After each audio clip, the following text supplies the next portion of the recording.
Little's adults decorate their house and set up the haunted house for the trick-or-treaters on Halloween night. They even dress up in costumes. The babies are confused, but Angelica tells them it's Halloween, or as she pronounces it, Hollyween. She brags about getting candy and shows off the treat adults will pass out at night, a Reptar bar. She says that not only does it taste good, it turns you hungry. She takes a bite of a Reptar bar she's already had and demonstrates this. The babies are excited. Angelica says you have to go in the haunted house in order to get one and informs them they're far too young. Dee Dee helps Stu, Drew, and Grandpa Lou set up their little haunted house in the backyard, which has Halloween decorations, a funhouse mirror, and other spooky accessories. She's concerned about the eyeball grapes and spaghetti worms being too scary, but the men insist this is what Halloween is about. Grandpa Lou, who's wearing an extremely looking monster mask, even says that when he was a kid, he and his brother Sparky went trick-or-treating with real tricks and real ghosts, though the others think it's just another of his exaggerated stories. Dee Dee, it turns out, does feel Tommy and the others are too young and says they can have the haunted house as long as the babies don't go near it.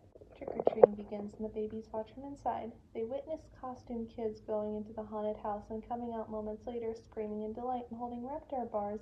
Tommy decides that he and his friends scream, they'll get Reptar bars too. Chucky is unconvinced, saying that when he screams, he only gets a bottle or a diaper, but Tommy and the others persuade him to try, telling him that everything is different when it's Halloween.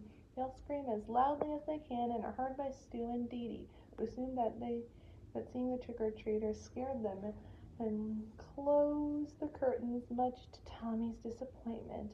Chucky shows irritation. Huh? All that screaming for nothing? And Phil also replies, yeah. Tommy is confused as to why the other kids scream and get Reptar bars, but they don't. And he realizes that the other kids were in the haunted house and they screamed and decides that they have to get in the haunted house themselves so they can get Reptar bars. Chucky is afraid, but they convince him to come along. When the adults aren't looking and the haunted house is empty, the babies sneak outside and into the haunted house. Despite what Dee Dee predicted, they aren't very frightened by the fake decorations. Chucky is, only slightly, have a little fun with the decorations. Tommy squishing the grape eyes, Chucky playing with the funhouse mirror, the twins covering themselves with the worms. A group of trick-or-treaters that includes Angelica in an angel costume arrive or given Reptar bars. The babies hide to avoid being seen. When Angelica and the older kids enter the haunted house, they witness Phil and Lil spaghetti-covered reflections in the mirror. Tommy with a sheet over him resembling a ghost, and Grandpa Lou's mask seemingly moving on its own because Chucky is inside. The trick-or-treaters plus Grandpa Lou are soon scared to the death of the haunted house and flee, leaving behind their bags of candy.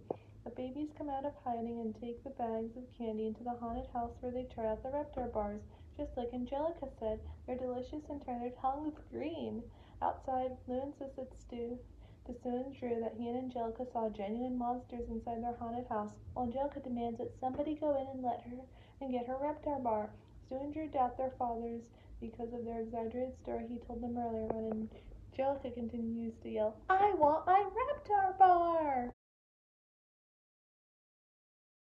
Tommy and Chucky are exploring under a large rug in the living room with Grandpa Lou sleeping in a rocking chair. Suddenly, a loud noise is heard coming from the Pickles family garage. Many cans of paint are knocked off their shelves in the garage, and Stu and Grandpa Lou quickly place the blame on Spike.